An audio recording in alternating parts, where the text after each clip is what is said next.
ये मेरी सबसे बड़ी गलती थी, ये कंपनी हमें खरीद लेनी चाहिए थी, यहाँ मेरा दिमाग छुट्टी पे चला गया था। ऐसा कौन प्रमोटर अपनी एनुअल रिपोर्ट में अपनी कंपनी के शेयर होल्डर्स को ये बोलता है? लेकिन वॉरेन बफेट ने अपने शेयर होल्डर्स को अपने लेटर टू शेयर होल्डर्स में यही लिखा।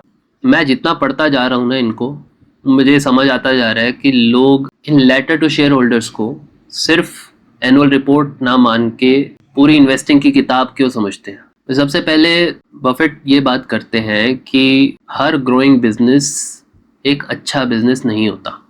वो बिजनेस को 3 कैटेगरीज में डिवाइड करते हैं। पहला, जो बिल्कुल लिमिटेड सी कैपिटल मांगता है एक बार और सालों तक पैसा देता रहता है। सेकंड, जो अच्छा है पर और ग्रो करने के लिए बार बार पैसा मांगता रहता है। थर्ड, जो जितना ग्रो करे उतना पैसा मांगे और ओनर्स और शेयर होल्डर्स को कुछ खास रिटर्न भी नहीं।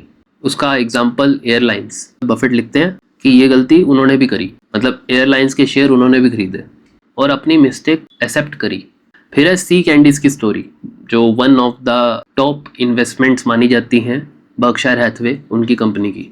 $5 मिलियन के लिए डील टूटने वाली थी। मतलब जो सी कैंडीज का ओनर था वो $30 मिलियन मांग रहा था, इन्होंने 25 की पेशकश करी। अगर सेलर ना मानता, अपना प्राइस कम ना करता, तो शायद ये डील हाथ से निकल जाती। बर्कशायर हैथवे की हिस्ट्री की बेस्ट डील्स में से एक है ये।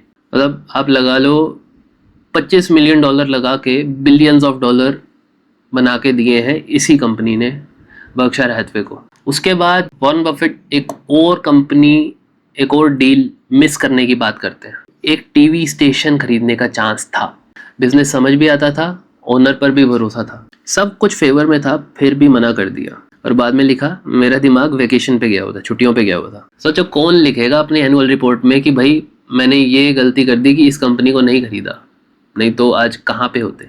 मतलब हम वैसे अपने आप में बोल लेते हैं, अपने फैमिली को भी बता देते हैं, बट पब्लिकली कौन इस चीज़ को एक्सेप्ट करेगा। इस चीज़ से मतलब ज़रूरत भी क्या थी ये बताने की। मोस्टली कंपनीज अपनी अचीवमेंट्स दिखाती है अपनी रिपोर्ट में। अगर उन्होंने कुछ नहीं किया जिसका लॉस नहीं हुआ, ऑल्दो अपॉर्चुनिटी कॉस्ट गई हाथ से, बट वैसे लॉस तो नहीं हुआ ना, तो इसको एक्सक्लूड किया जा सकता, बट उन्होंने नहीं किया, उन्होंने इसको लर्निंग के तौर पे पेश किया। एक और कंपनी आती है डेक्सटर शूज़। इन्होंने बिजनेस खरीद लिया, धीरे धीरे कंपेटिटिव एडवांटेज कंपनी का खत्म होता गया। लेकिन बफेट बताते हैं कि गलती बिजनेस खरीदना नहीं थी, गलती थी कि उसकी जो पेमेंट करी वो बर्कशायर हैथवे के शेयर्स की फॉर्म में करी। मतलब वो शेयर्स वहाँ ना दिए होते, सिर्फ कैश दिया होता, मे बी 400 मिलियन था, वो दिया होता तो 400 मिलियन तक की ही बात थी। लेकिन इन्होंने 400 मिलियन के शेयर्स दिए, जो कि 2007 के वक्त, जब का ये लेटर है, 2007 का लेटर पढ़ रहा हूँ, लेटर टू शेयर होल्डर्स, उस समय वो $3.5 बिलियन के होते। मतलब ये एक किस्म से नुकसान हुआ।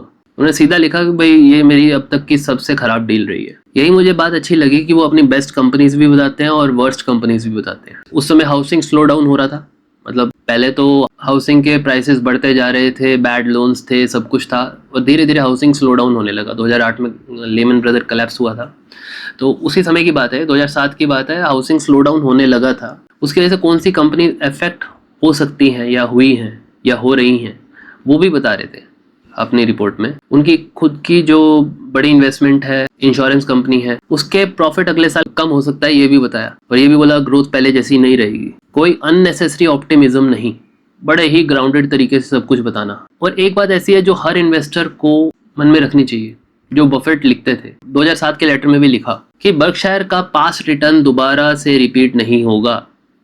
एक कंपनी छोटी होती है, 40-50% का CAGR होता है, धीरे धीरे कंपनी बड़ी होती जाती है, फिर वही 25 पे आ जाता है, फिर वही 15 पे आ जाता है CAGR, क्योंकि बहुत बड़ी कंपनी को उसी स्पीड से ग्रो करना बड़ा मुश्किल है। अगर 10 लाख करोड़ की कंपनी है तो उसको 40 लाख करोड़ नहीं किया जा सकता ना, वो 11 लाख करोड़ हो जाएगी, क्योंकि 1 लाख करोड़ भी बहुत बड़ा जहाज है।